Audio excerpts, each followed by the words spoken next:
Okay, let me show you how I sleep really good on my lounge cot. And you know, and that's comfortable enough, right? But there's a 3-inch memory foam. I'm gonna go through this really quick. But I put it close down to the edge here at the bottom.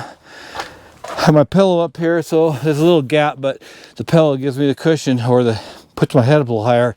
And I'm gonna put sheets on it. But before I put sheets on it, because it's gonna be down to like 20 degrees, I want a little more insulation.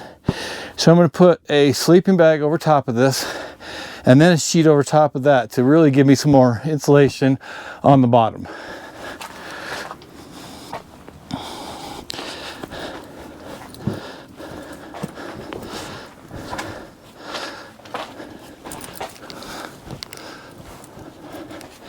Now you may say, why are you putting a sleeping bag on top of this? Well, I mean, first of all, for the insulation, but why not just sleep on it? Well, that's a good question.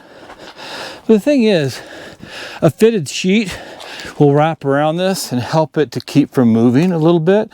Plus, I kind of like being on the sheet a little bit more. This would be okay. I would sleep fine. It'll be better. Watch.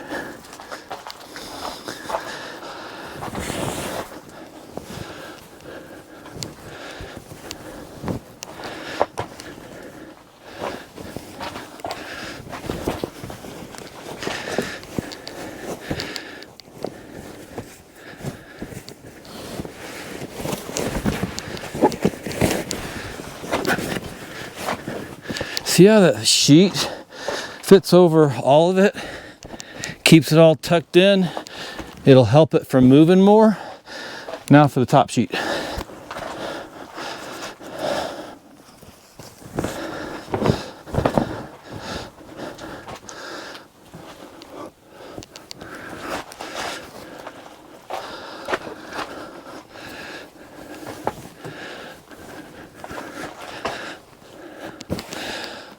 Now there's a little trick here I want to tell you about.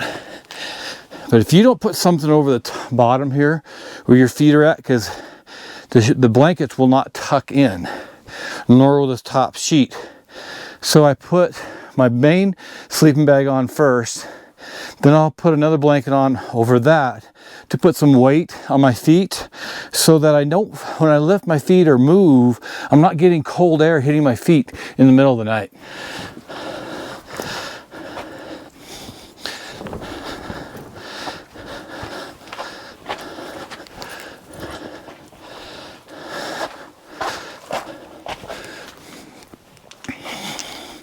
So you can see, I want the top of this sleeping bag up near my face so I can stay plenty warm, but I don't know if you can see it very well, but at the bottom, this is not wrapping around underneath.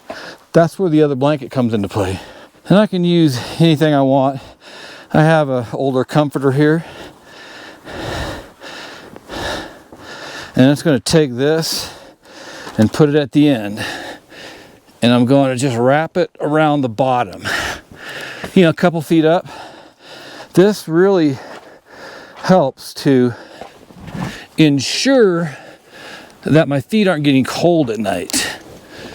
All right, so since it's going to be super cold, now I do have the stove in here and a buddy heater, whatever I need. It's going to get really cold, so I'm going to put my bear blanket on. And this may be enough, but I'll have another blanket close by just in case I need a little bit more warmth.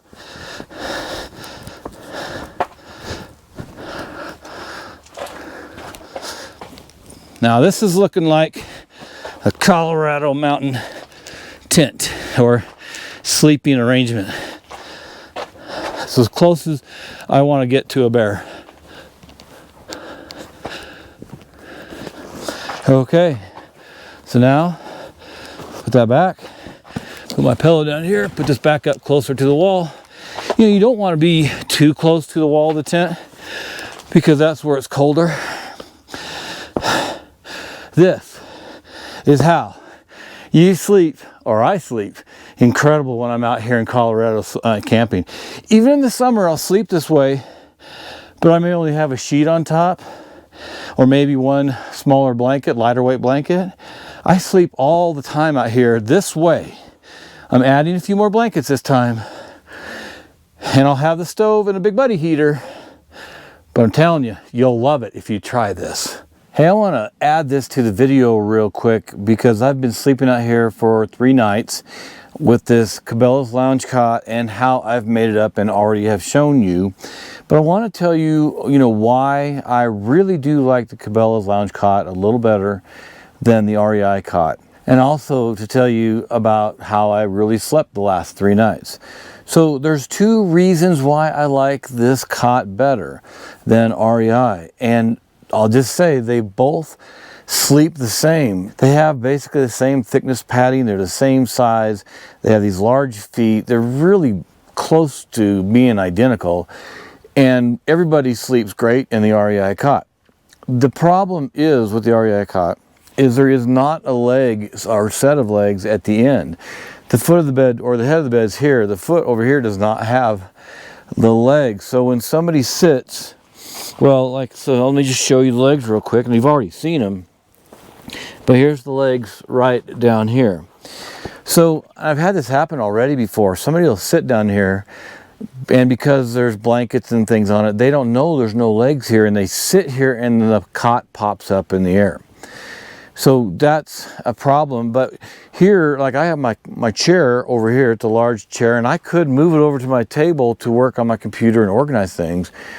But because there's legs here, I can now come over here and sit on the end and it won't pop up, and I can edit videos right here or do whatever I want, and basically it's another place to sit. The other thing I really like is the case that it comes in. There's a handle and a strap that goes over your shoulder, and it's really nice to be able to pack that cot in that manner. So those are just 2 advantages that the Cabela's lounge cot has over the REI cot. But they're both great cots. I'll just say the last 3 nights when I've been sleeping here, other than a little bit of heating issues, because I've been testing different heating sources and being too hot, too cold, I have slept absolutely great. Just like I've always slept with the REI cot.